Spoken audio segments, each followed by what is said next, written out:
During our journey around the UK for our Christmas party, we met some fantastic people. We dropped in on Brett Pistorius, Nice to meet you, man. How are who you? created a variety of amazing sweet treats for us. They went down really well at our little batch. Going well, though.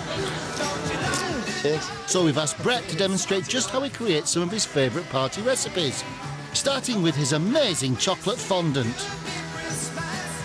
This would be a lovely little canape style type dessert, just a single bite. It's a medium to rare baked chocolate sponge, and the duo chocolate pipe is really easy to make. First thing we're going to do is just put some butter into the pan.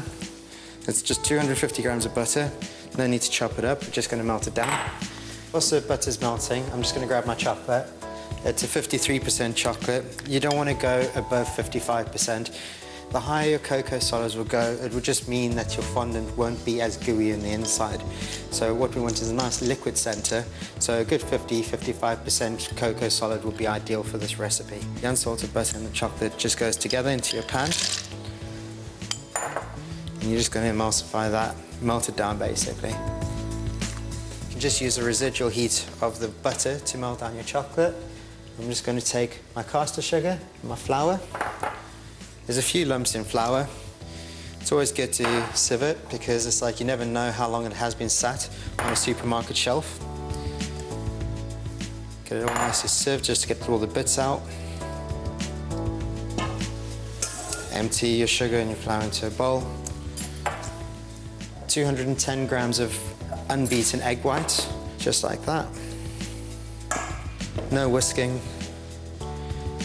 My chocolate's all nicely melted now. Everything's nice and smooth. Again, just straight into the mixture. And then quite simply, just whisk everything together. Get some elbow grease going, really.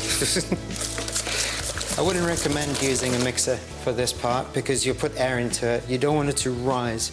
It's going to rise naturally anyway with you sticking it into the oven. So all the flour's dissolved, everything's nicely incorporated, nice and smooth. And as this mix, I'm just going to stick into a piping bag. Quite cheap to have in a pastry kitchen. Just empty that into your piping bag. Using my hand to obviously guard, so I'm not getting too much mess in the kitchen. And that's it. So onto my mould. These are ideal. These are little canape style ones. And then just spray it. This is just to help the non-stick layer a little bit. I'm just going to grab a pair of scissors, chop off the tip, just like that, not too much. Making sure that's not going into the food. And then just slowly pipe in just before the top. Nice, smooth chocolate fondant mix.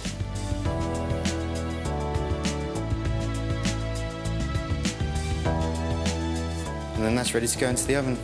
We preheated the oven to 190 degrees centigrade. I'm just going to stick it in there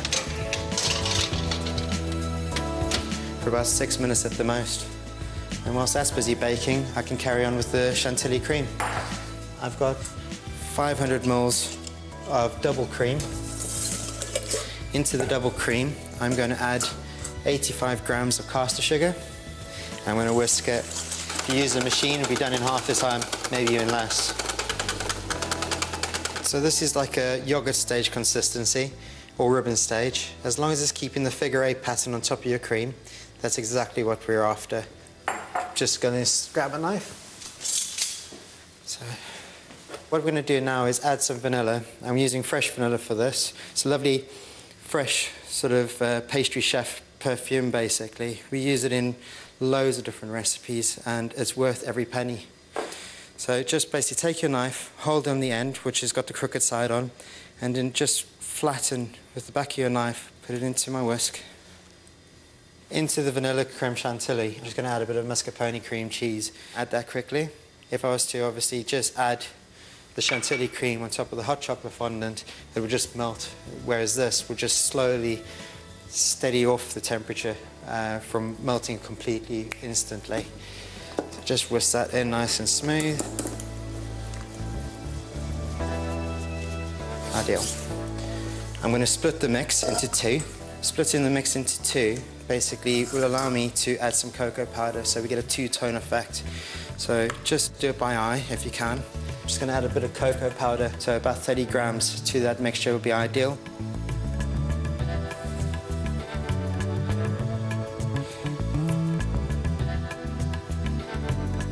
So what I'm going to do now is just stick it into some piping bags. Just stick your hand inside, hold on the edge, and just fold over. And then do the same for the vanilla one. Right. Now I'm going to take a third piping bag. Just take a star nozzle. Any star nozzle will do. Just stick that into the tip of your piping bag. Squeeze them in nice and tight, and then just take off the tip. And then take the 2 chocolate mousses or mascarpone creams, and these 2 are going to go in at the same time into your piping bag. Our chocolate fondant should be about done. Just take them out the oven. Careful not to burn yourself. And then just take a nice big chopping board, or whatever you've got, stick it on top, and very quickly turn them out. And then just very, very quickly flip them over with the tip of a knife or a teaspoon. And just squeeze up your piping bag, and then just do a nice duo pipe. Just do a little flick, little circular motion, nice and even. Getting a little bit of the chocolate and a little bit of the vanilla. So what I'm going to do now is just top them off by using some of this puffed rice covered in chocolate. It's an ideal way to garnish these desserts because it gives a different sort of texture and dimension to the whole dessert. Once it's covered and sprinkled on generously over each one of your little chocolate fondants, they're ready to be served to your guest.